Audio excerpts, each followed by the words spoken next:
Hello, my creepy companions. Welcome back to Spooky AF. This is your host, Suze, and I'm joined by my co-host, Rob. Rob, how are you doing today? I'm not too bad, actually. It's a Sunday when we're recording. It's been a nice weekend, so I'm pretty good. I'm in that post kind of Christmas kind of feeling, but all good. How are you? Yeah, no, the same. It's good to be recording again, but it's always. I mean, I like I said before we start recording, I am in the depths of the holiday blues, so I'm very much looking forward to my topic today, which will kind of reflect my feelings. Excellent. I love that you're like focusing your energies into a topic. So yeah, I guess I wanted to hit the ground running with kind of a broad topic because one of the things that I did over Christmas with my partner was watch a lot of telly, and specifically we wanted to catch up on some things that we hadn't seen, and one of the things we caught up on was the brilliant Fall of the House of Usher. Now, have you seen this yet, Rob? No, I've actually not seen it at all, and I have a reason for it because I have committed to watching. So I've obviously seen the other Haunting of shows, so Hill House and Bly Manor. Love them. Big fan. Not watched Midnight Mass yet, so I'm trying to watch Midnight Mass before I kind of watch anything else that this person has made. So okay, well, having seen Midnight Mass, I can also say great stuff. But I would say that Fall of the House of Usher might be my favorite of the series. Oh, that's good to know, actually, because it looks incredible. It looks properly genuinely creepy. Oh yeah. So I'm actually looking forward to it. I suppose that you can't really go wrong with Edgar Allan Poe. It's no, and that's what's kind of brilliant is that because you start out. This is a no spoiler space. You start out the very beginning of the very first episode. There's a pharmaceutical magnate, and all six of his children are dead. And that's nice. So that's how you start out the series, and so each episode kind of encapsulates or is an adaptation of an Edgar Allan Poe story. So obviously Fall of the House of Usher is a Poe text, but they've also got Mask of the Red Death and the Telltale Heart and all these kind of motifs and stories kind of weave into this overarching story as to why and how his children have died. Okay, interesting. So yeah, it is. It's really interesting. It's really well shot, and it's quite gory. It's incredibly creepy, but it's not out to scare you the way in the kind of jump scare way that kind of Hill House would have had very much a vibe of. It's much more this sense of impending doom that just stretches throughout the series, which makes it just delicious to watch. So basically it's just being a millennial. It's being a millennial, but it's also great because it's also satisfying because you're watching these terrible things happen to a family that is inherently bad. Oh, okay. Fun. Okay. They this is, again, not spoiling anything, this is set out from the beginning. They are a pharmaceutical family. They run a pharmaceutical company that is being blamed for the opioid crisis. Oh, okay. So I'm on board yeah, then. Yeah, there's no love lost, but you're not oh no. These good people don't die. Oh. Yeah. Shucks. But you were such a great person. Yeah, exactly. So anyway, so I highly suggest, dear listeners, if you're interested at all in anything that we talk about, I 100% recommend Fall of the House of Usher. I'm sure that I'm going to be harping Rob to watch it soon, so we can talk about it. But I wanted to touch on it because being based on Edgar Allan Poe's texts, something that appears a lot, unsurprisingly, is the Raven. Yep. And so there's a lot of Raven imagery and basically a lot of ravens as Death Omens. So today what I wanted to do was go over a bunch of different Death Omens from cultures around the world. From the most mundane appearance of common animals, to strange sounds, to fantastical creatures howling for impending deaths. I want to talk about all the things that I kind of found that were, in some ways, some of them are hilarious, and some of them are really creepy, and some of them you've never heard of before, about how humanity is seeking to exert some kind of certainty over, or some kind of sign of impending death. Amazing. So that's what I'm going to be going over today. Love me some Death Omens. Yeah. And again, some of these you'll probably heard of, but I don't think you'll have heard of all of these. So I'm just kind of going to dive in and we can talk about them as we go, if that works for you. Yeah, absolutely, yeah. Okay, so before I really get going, I should give you my sources, just to say. So my sources are current.com, Talk Death, Wikipedia, Specifipedia, How Stuff Works, The Irish Examiner, Monstrous.com, Scottish Wildlife Trust, and a few others. Damn, you fucking did your homework this week. Well, I wanted to get kind of a wide variety of ones, because I obviously know what Death Omens come from sort of my neck of the woods, but I'm less sure of other ones, and some of these were genuinely surprising. I never heard of them. Yeah. But I wanted to start with, so since we're talking about, like, the Raven, Hark the Raven, Nevermore, let's talk with crows and magpies. So obviously, also corvids. The number of them obviously matters. So crows, for example, 1 means anger, 2 is mirth, 3 a wedding, 4 a birth, 5 is heaven, 6 is hell, 7 is the devil himself. And that's a rhyme to the number of crows that you see. And, like, in Dublin, we see a lot of crows. Yep. So I often wonder how many times I kind of count them.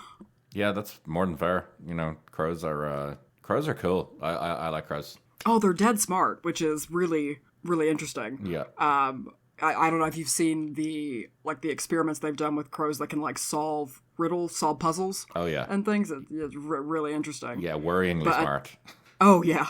Which gives some credence to them being like, maybe they do know something we don't know in terms of the veil between life and death. Yeah, let's keep an eye on those crows. Maybe they're the ones that are killing us. I also like that people were like, the number matters. Yeah, if I just see 1, it's shit, but maybe 2's okay, but 3's shit again. Another one would be magpies. So the most well-known verse is, this actually goes up to 13. So it's 1 for sorrow, 2 for joy, 3 for a girl, 4 for a boy, 5 for silver, 6 for gold, 7 for a secret never to be told, 8 for a wish, 9 for a kiss, 10 for a surprise you should be careful not to miss, 11 for health, 12 for wealth, but 13 beware is the devil himself. So again, we're kind of like magpies suddenly have the ability to predict, like, the sex of babies, and they indicate wishes, and, like, there's a lot packed into that. Yeah, the magpie one is actually an interesting one, and it's actually really funny that you bring this up, because we just went out for dinner with neighbours, and they're not from Ireland. A conversation came up around, like, paranormal things. Just as the conversation went, it ended up coming up that they were asking questions about what superstitions do we have in Ireland and things like this. And I mentioned the thing about magpies. And they were like, what? So I explained the whole thing about magpies. And it's so funny that you brought up the rhyme, because I said to my wife, we only knew up to 10. So we said the rhyme to them in the restaurant. We were explaining it all to them. But then we looked into it afterwards. Yeah, it's so apparently that rhyme actually goes up to 20. But the one about fear... It goes up to 20? It goes up to 20, but the one on 13 about the devil himself, that was kind of like the accepted ending. But apparently there's like... It goes up to 20. There's like... I think it gets a lot more vague after that. It's all just like kind of like, oh, make your choice. Take your pick. Your heart's wish. after you've like indicated the devil's presence, I guess you can be a bit more vague after that. Yeah, for sure. Because it's kind of like... Motherfucker, if you survived 13, if you made it past 13, you get what you want after this.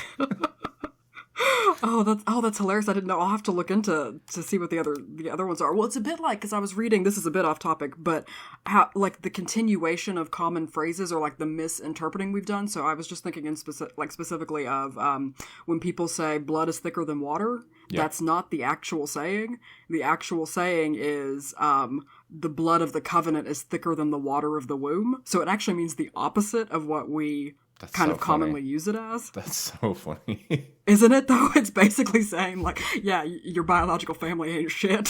That's so funny. Of course, somehow it's been flipped the other way. Oh, yeah, absolutely. Anyway, so no, that's really fascinating about the magpie thing and going up to 20.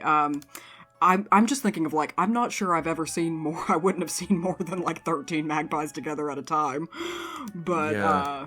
So I was thinking of, like, maybe they get more vague as they go up after 13, because you're just less likely to see that many of them at once. Oh, yeah, for sure. No, like, you definitely do see less. And, like, having grown up in the countryside in Ireland, like, you do see quite a lot of magpies, but I don't think you'd really see anywhere around like 13 or more. No. But yeah, the magpies thing is very interesting, and it's still very much so a real superstition in Ireland today. Like, very much so a real superstition still. Oh, absolutely. I have a Welsh friend who, she salutes magpies every time she sees them. Yeah, it's the same here. Like, you'll often find people will wave at them and like greet them to like wane off like bad luck and things like that. Great. Like, I love this Death Omen stuff.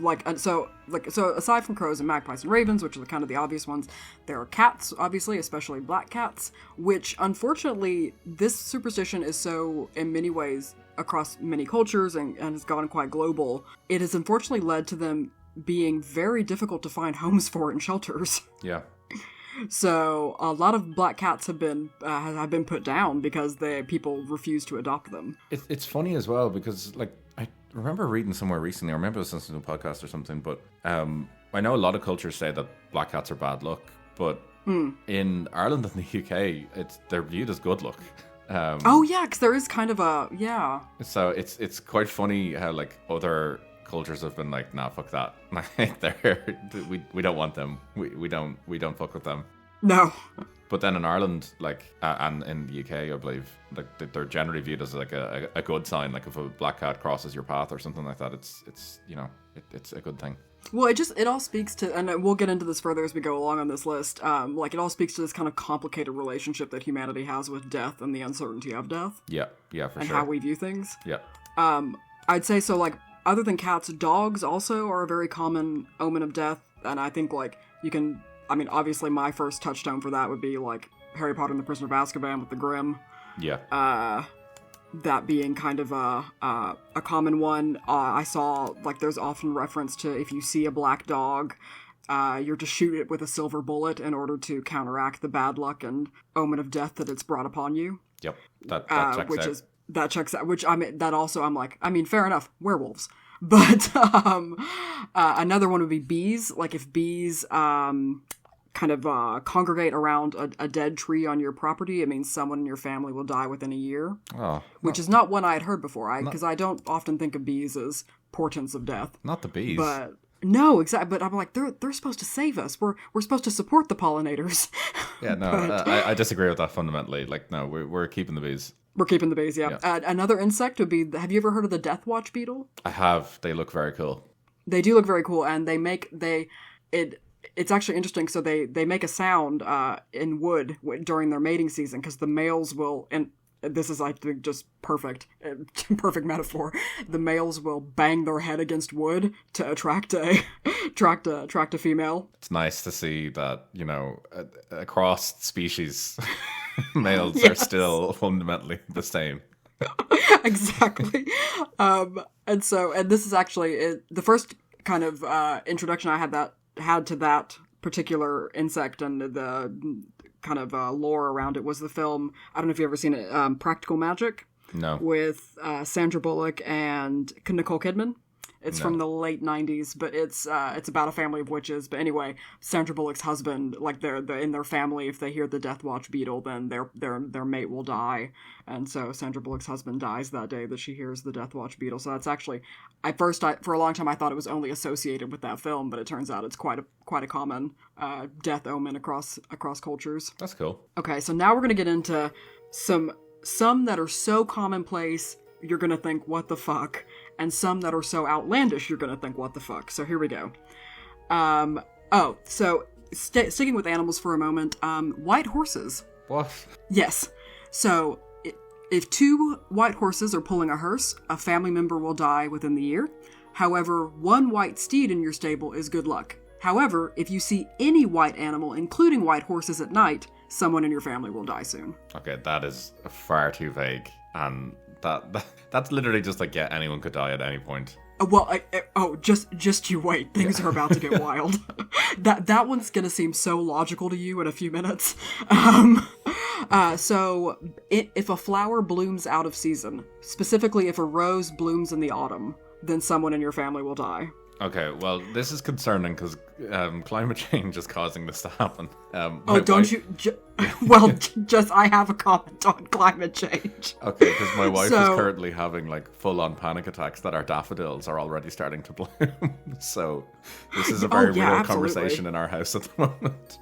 Well, speaking of global warming, it's not great for Death Omens because if a green Christmas means a full graveyard, and a hot May makes a fat graveyard. Excellent. Well, this, I guess it checks out with global warming that, these problems are going to be causing deaths and things anyway, but that's absolutely still not good. Cedar trees. Cedar trees are omens of death. Yes. Oh, yes. If you try to remove one, death will come to you when the limbs reach the length of your coffin. Right. Which is sinister and weird. Yeah, properly said. That sounds like a threat, firstly. I feel personally attacked by cedar trees. Yeah, that's an interesting one. That's a cedar trees like looking out for themselves, like spreading rumors. Oh, it's like that terrible film, was it The Happening, when the plants started making everybody kill themselves? I will hear not a single bad word about that film. Of course you won't. So cedar trees, which I'm like deathly allergic to cedar trees, which is kind of hilarious. Okay, so this was made for you. Yes, 100%. Because back where I'm from in Texas, we have a lot of cedar, and I was constantly sneezing and sniffling and all that. So it was clearly indicating to me that I had to get out of there, and I did. More than so. Yeah. Here's one. Death Omen. When the tide ebbs. So every single day. Because this comes from coastal cities, particularly around Britain, but that death will only occur when the tide is out. Okay. Again, so commonplace, it's almost rendered meaningless, but here we go. Here's one. So, the sun shining. Here. Come on now. Where is this from? Oh, to be fair, this could be from Ireland. It is. It's such a rare occurrence here. If the sun shines brightly on someone at a funeral's face, they will be the next to die. So that's basically like what God indicating, like, you're next. Yeah, exactly. Like, welcome home, son. Yeah, okay. If you're late to a funeral, another death in the family of the deceased will occur. So if you're not great with keeping time, you've basically damned somebody else in the bereaved's family. Okay, I won't share that one with my family because they're not particularly famous for timekeeping. For timekeeping, exactly. If your name was the last one uttered by the recently deceased, you're next. Oh, okay. Which is, so you could weaponize this. Oh yeah, that's a bit sinister. You could hold on to that your entire life. You get to your deathbed and you look someone straight in the eyes and say their name. That's a level of petty that I appreciate. Yeah. Have you ever broken a dish or a glass? Yeah. It's a common enough occurrence, I suppose. Someone in your family's gonna die soon. Fair. I hate to say it. Look, this is it. This is how it happens. The sun is shining probably when I did it as well. Oh yeah. If 3 lamps are put on a single table at once, someone in the family will die within a year. Now, are these three lamps as in, like, oil lamps? Or are these just, has this... I like to think... This is continued into the modern era. Oh yeah, I like to think it started with oil lamps, but now it's just if you stick 3 electric lamps on a table. 3 LED bulbs. Yeah. Set to different, levels of brightness on your app. Yeah. A modern day Death Omen. Oh yeah, for sure. Okay, so here's some, some creepy ones around mirrors. Okay. So this is from New England. If 3 people look into a mirror at the same time, one of them will die soon. Even more gruesome, if a baby looks into a mirror and sees its reflection before it is 1 year old, you guessed it, it's a goner. Okay. Fair. Yeah. So you're actually supposed to turn all the mirrors in your house around, so a baby won't be able to see its reflection until it's at least 1 year old. Is that whole thing about babies being able to see things in the kind of spirit realm and things like that because they're still kind of like fresh out of the oven? Oh yeah. I've got some stuff about that here. I have quite a bit of baby stuff. Baby lore. Baby lore. So here's some. If you trim a baby's nails before it's 1 year old, it will die in infancy. No, I'm sorry, that's bullshit. Well, yes, of course. No, but even the person who came up with that, they themselves couldn't have believed that when they were saying this. If the first milk tooth a baby develops is on the top of its mouth, it will die. Okay, fair. If it's born with what is considered to be extra long fingers, it's either going to die in infancy or become a piano player. That's literally the legend. What, did they have like a scale of reference? I guess. Because I saw some, they were like, oh yes, if the baby's fingers are extra long, it will die in infancy or will become a piano player. Right. So I love how they've built in like they've built in a failsafe where it's like, yeah, well, no, you said my child was going to die. Well, I said they were going to die or become a piano player. Which is worse. I mean, yeah. That life as a musician or early death. Exactly. If a baby sneezes at the dinner table, it's gone. It's just done. Done. It's just that night, just done. Here's an interesting one.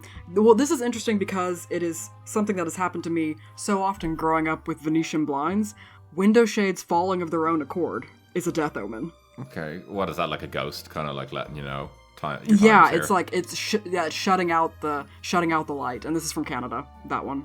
Okay, so fair. Yeah, so this one's pretty creepy in my opinion. So this is phantom funerals. Have you heard of these? No, well, maybe I have. I don't know. So it's if you for example are out and about and you see a funeral procession, excuse me, and you recognize people in the procession. However, they are pearlescent and slightly translucent.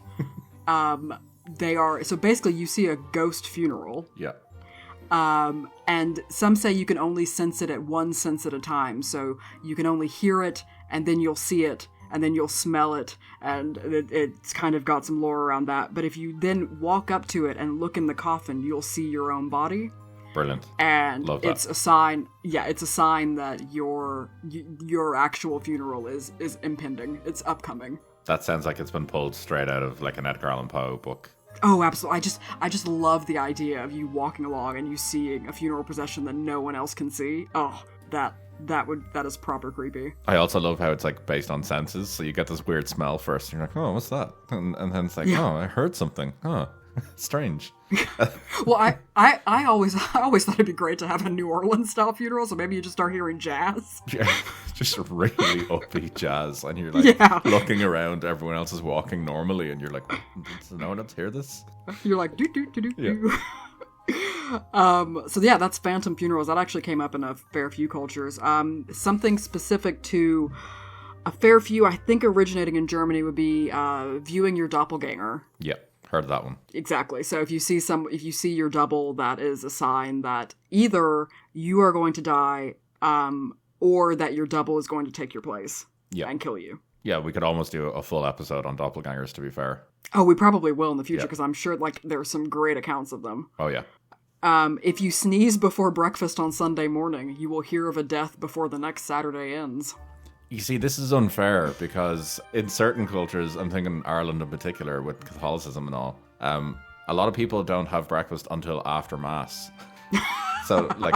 That's a long time to not sneeze. And you're probably, like, gonna be up early because, you know, you have to get ready for Mass. So, like, you could potentially be up from, like, 6 through till maybe, like, 12 o'clock. You're being like, oh, you can't sneeze. Oh, geez. That's pressure. Yeah, like, that's a tough one. Like, you're running the gauntlet every Sunday morning. Well, particularly in allergy season. Yeah, for sure. Or you could be one of those people that if you like look up at the sky and you see the sun, you sneeze. Oh God, yeah. 100. Well, you've already looked up at the sky, you see the sun, shit, that's a death omen. Then you sneeze, shit, there's another one. Yeah, and you just so happen to be at a funeral. Do they cancel each other out? Yeah. Like two negatives? Cedar trees all surrounding the graveyard. You go and cut a baby's fingernails just to try and cancel out the sun. If you add on so many omens, is it like multiplying two minus numbers together that it makes a positive?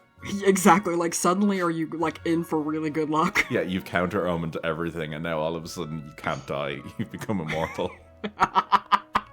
100%. There's some dealing with diseases. So if you get shingles, for example, and the sores go all the way around your body, you will die. Which, that one kind of makes sense, because, I mean, if you get a bad enough case of shingles, you might die.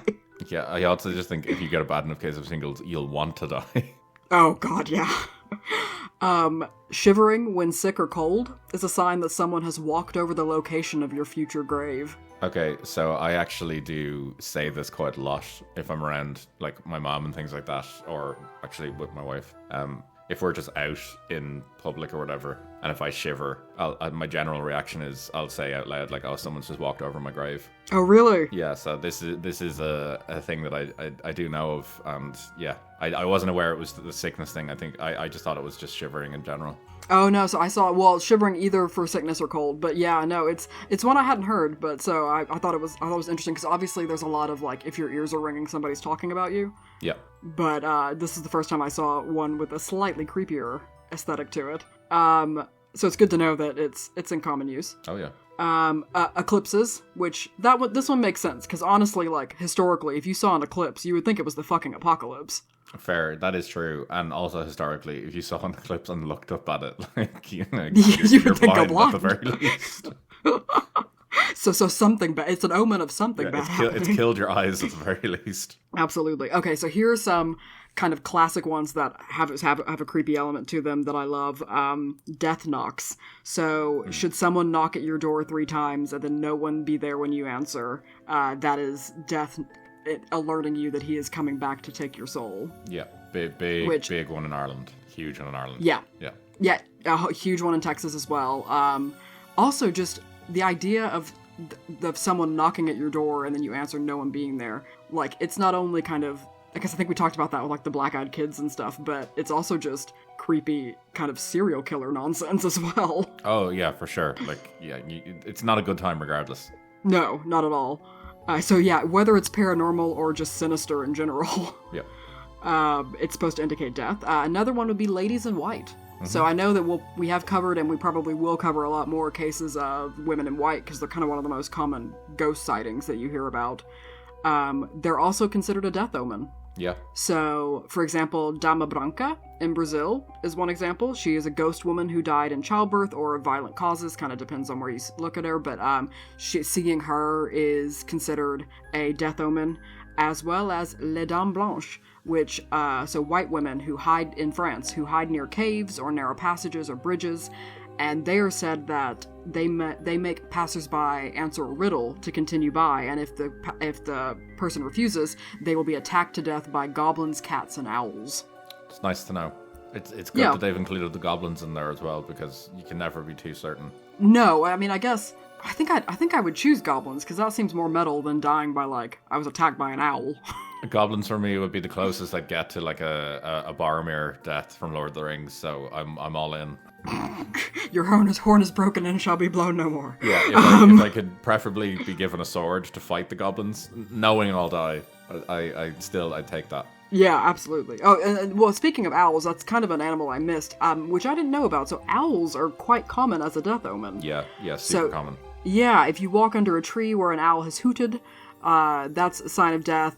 There's also stories of a couple of Roman emperors who had owls perched above their doorways when they died. Yeah. So yeah, I growing up in the 90s and 2000s, my association with owls were like, oh, letter carriers for wizards.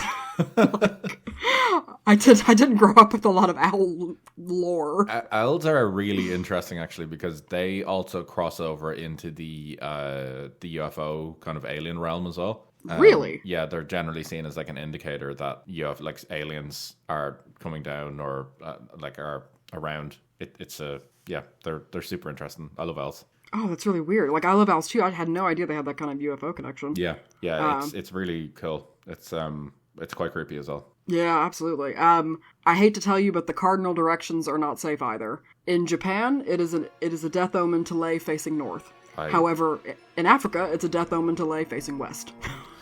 Okay. Just don't sleep. Just don't sleep. Don't lay down. Don't sleep. Okay. Don't travel in any direction. Yeah, just stay where you are. Looking into a flame and seeing shapes is a death omen, particularly if you see a coffin or a skull and crossbones. Okay, so it thankfully it's not just looking into a flame, because that would not be good. Well, if you see, if the flame has an inordinate amount of blue tinge to it, it means that your spirit will soon join the other world.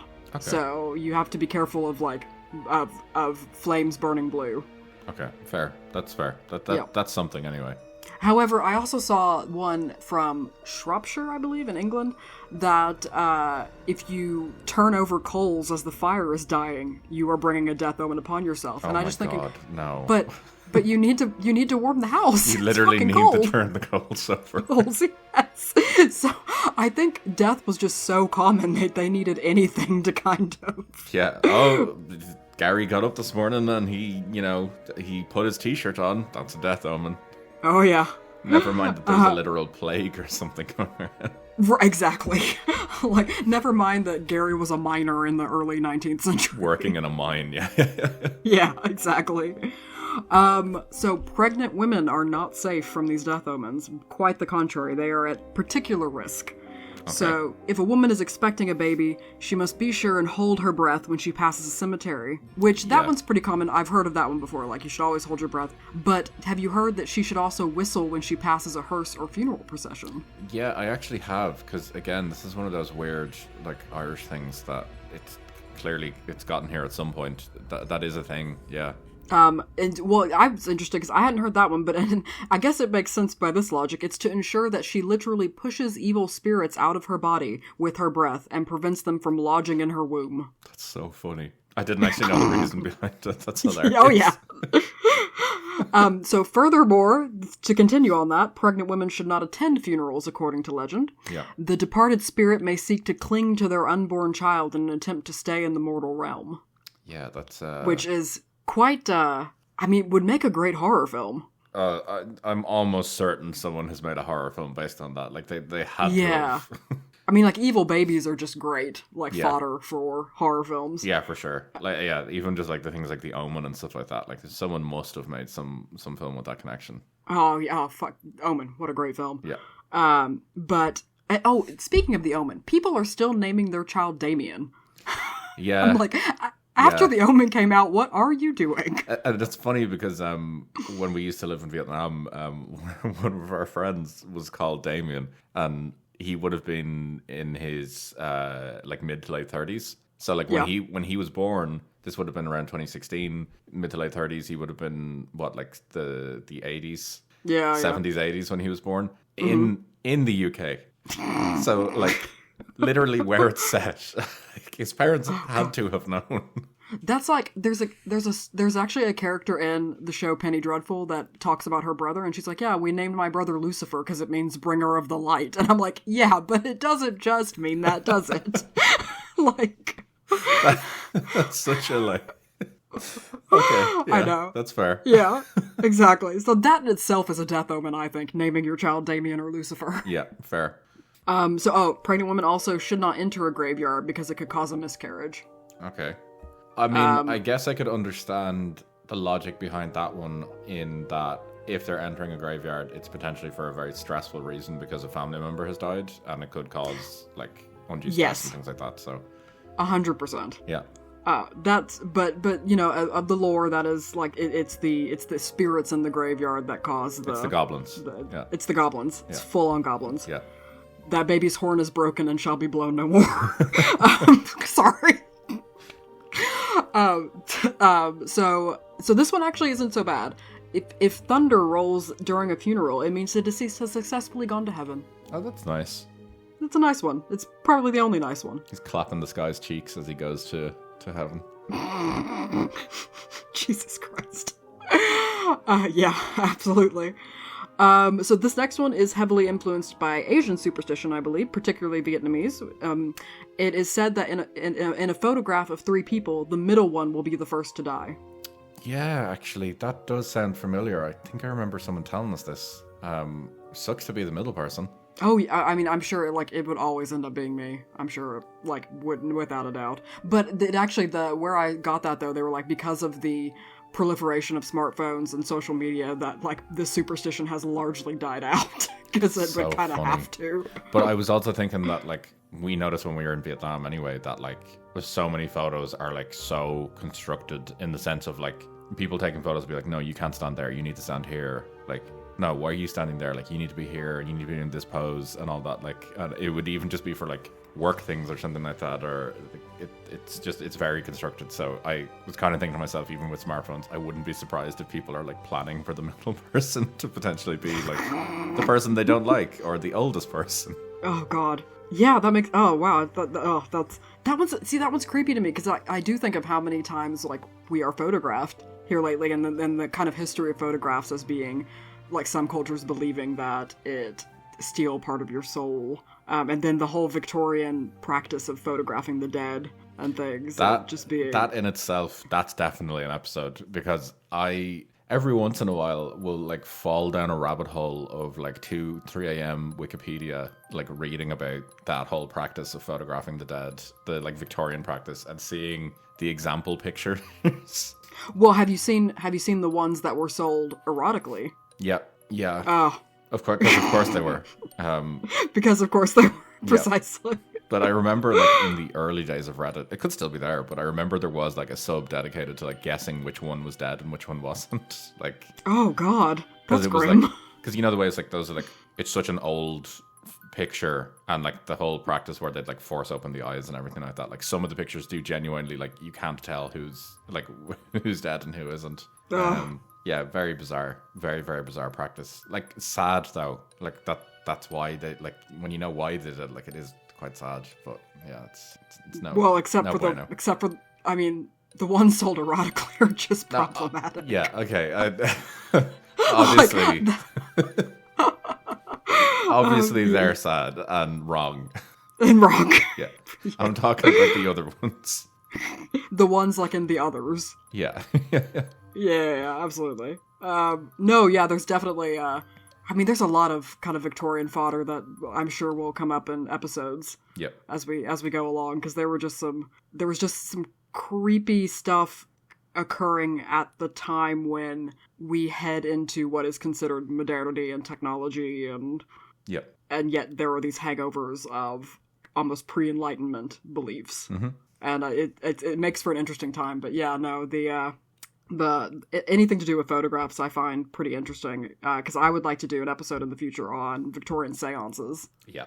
And photographs. Yep. Oh yeah, which are both creepy and ridiculous. Yeah. I'm all there. Okay. Once you don't make me take part in any sort of seance, then I'm all good. You're not into it? No Ouija boards for you? Not for me. Thanks very much. Don't believe in it, but I firmly hold the belief of I don't want to be the first person to find out I'm wrong. You have a cautious skepticism. Yeah. Oh God. Yeah. No. So that'll be an interesting one. So here we go. So this one, some of these you're like, Jesus Christ, nothing can be good. So if a rainbow is over a house, like bends over a house, someone in that house will die within a year. Right. A rainbow. Okay. Yeah, a rainbow, like viewed as a good luck symbol everywhere. Viewed as, in Christianity, literally the covenant of God not to destroy the earth with water again. Yeah. And yet someone, like, they were literally looking for any possible, I find it fascinating, and yet sad, because, I mean, they're looking for any possible explanation for the seeming randomness and brutality of death. Yeah, it is quite sad when you do kind of look, like, when you think about it, you know, the clearly just, like, distraught people looking for reasons. And if you think about it, like, pre-1850-ish, like, what was it, half of children died before the age of 5, so yeah, like, maybe it is if you trim the nails too early, maybe that did it. Yeah, they got an infection and died from it. Yeah, exactly, you cut too close, there you go. Or if you can find no other reason other than, like, well, the baby seemed fine, but it did sneeze, so... This is what I said on a previous podcast, like, we are, like, worryingly close in time to a period where a head cold was a death sentence for you. Like, it is not that far in the past. So I have 2 left. Okay. One is interesting, and one is kind of practical and sad. So we're gonna go the practical and sad one first, and then I want to end on one that I had never heard of, but I'm in love with. So practical one. So a single match should never light 3 separate cigarettes. I have heard this one, and I did not realize that was a death omen. Yep. Do you know why it is a death omen? No. Okay, it comes from the Crimean War. So where the light of a single match could aid an enemy sniper to, like, find where people were from across a field. And by the time the unlucky third person receives the flame to light their cigarette, the enemy sniper has had time to aim and fire. That's really interesting and makes total sense. Isn't that interesting? Yeah, and that absolutely is a death omen. Yes, precisely. It's probably the first one that you've read it that's actually a fact. It's actually helpful in guiding your life. Yeah. So yeah, I read that and I was like, oh, that's fascinating that it actually, like, it has been taken into common use out of that context, but the context in which it originated makes total sense. Oh yeah, for sure. I could definitely see that carrying forward to the First World War as well, 100%. Oh yeah. And then now it's just much like blood is thicker than water. It's just become common usage and without any kind of context. Yeah. So this one is apparently a big deal. I had never heard of it. And if you think about it, could be quite terrifying. So, have you heard of Korean fan death? No, I don't believe I have. Have you heard those words put together before? I don't think so. I'm trying to remember, and nothing's coming up. So this is my last one, and it is, I ran across it because it is considered a bad omen in Korean and I believe somewhat in Japanese culture. It originated, I think, fairly recently, as in like the early 2000s. Okay. And it is, you should never sleep with a fan on overnight or it will kill you. So if you sleep with a fan on with no windows open, that fan will kill you. And I've seen various things of like the blades spin off and like cut your head off, or it like shorts and there's a fire and like all this other just really strange kind of associations with fans. In fact, it's become so much a thing that a lot of fans in Korea apparently are sold with timers that will shut off at night so you don't forget. Yeah, I had no idea why, when we lived in Vietnam, why the more expensive fans that were like Korean brands had timers on them. You've literally just blown my mind. Yeah, so it's literally called Korean fan death. And it's a superstition. That's so funny. I had genuinely no idea, and I did think about it at the time, and then I was like, oh, it's probably just because it's a better made fan or something. No. It's apparently to do with this this kind of superstition that it's dangerous to sleep with a fan on at night. That's so funny. Like, I genuinely had no idea. I never bought those fans anyway. I just bought the cheapest, shittiest fan I could because. Oh yeah, absolutely. Why else would we? You bought the one that actually could cut your head off. Oh, I absolutely did. Like, one fan in particular, we discovered when I took it apart after we'd been using it for a while just to clean it, that the fans on it, like, they were literally metal blades. I thought they were plastic the entire time. So you literally had a Death Omen sitting in your room. Oh yeah, 100%. And also, in Vietnam, you don't leave your windows open at night because you don't know what the fuck is going to crawl in your windows. So those windows stay closed. So I created the perfect environment for fan death. I didn't even realize it. You did? Yeah. So now you know, because that is something I learned in researching this, and I just thought it's because it's so recent as well. It's not really folklore. It's like an urban legend. Yeah, that's so funny. You've genuinely kind of actually like blown my mind here. I'm trying to like process this now. I mean, hopefully I've given you enough thought. Like, you're gonna go throughout your day now and think, oh, Death Omen. Oh, fuck, Death Omen. Yeah, to be fair, like it's an ever-present thought in an Irish person's mind anyway. How close we are to death. True. So. Oh yeah, because there were some I left out, but like, if rain falls on an open grave, and I thought, well, when is that fucking not happening in Ireland? Yep. Most of them, a lot of them, interestingly, relate to someone in your family dying. I'm thinking specifically, like, I didn't obviously talk about, like, your favorite person on the planet, the Banshee. Banshee. When you started talking about Death Omens, I was like, fuck, are we about to talk about this one? I decided to try and stick to more, like, things that you do or things that happen during the day, rather than, kind of, black-eyed dog or red-eyed dogs that follow you at night, just because I just thought that there were so many things that people viewed as, like, Jesus, this is a sign. Yep. Which I just find fascinating. So the thing about the Banshee, for anyone that's listening, Irish people, I would imagine particularly, have have this innate fear of the Banshee. Not because of the Banshee itself, but because of a film called Darby O'Gill and the Little People. And I don't need to go any further for anyone who knows what I'm talking about, because you were all probably traumatized as children as well watching this film.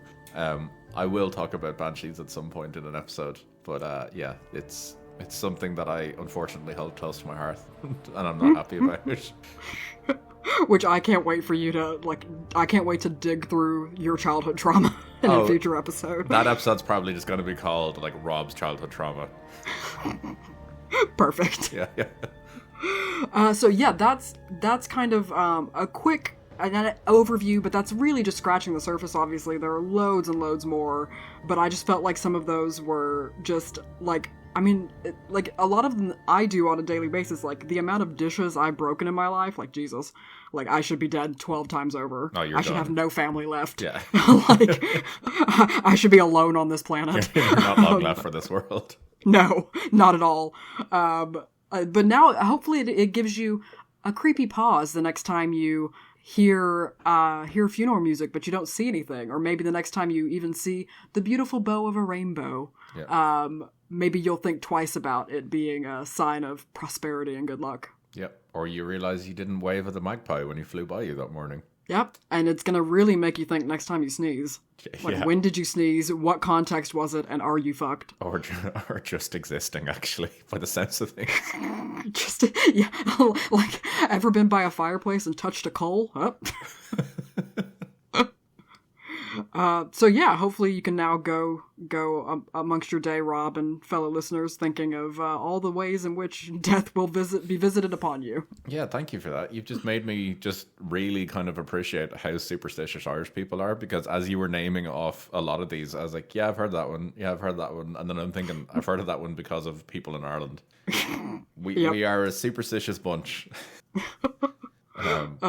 Yeah, and it's thankfully not all just Death Omens that we're superstitious about, so it's fine. We get a pass. Yeah. You've got some other ones around, like good luck and stuff as well. Yeah, as a nation that's experienced a huge amount of death, though, I'm not surprised we're responsible or taking part in a lot of these Death Omens. Absolutely. Yeah. But no, that was cool. I really enjoyed that. Thank you for that. I really, really enjoyed learning about these. I'm still flabbergasted about the fan one, so you've given me a lot to think about now. Well, I just thought, let's first recording of the year. Let's start off strong with some omens of death, and then we'll continue on from there. Yeah, 2024. It's gonna be our year. It's gonna be our year. Yeah. All right, well, we'll see you guys next week. Hopefully you have a lovely weekend as you listen to this, hopefully on a Friday, and we'll see you next time. Bye, guys. Take it easy, guys.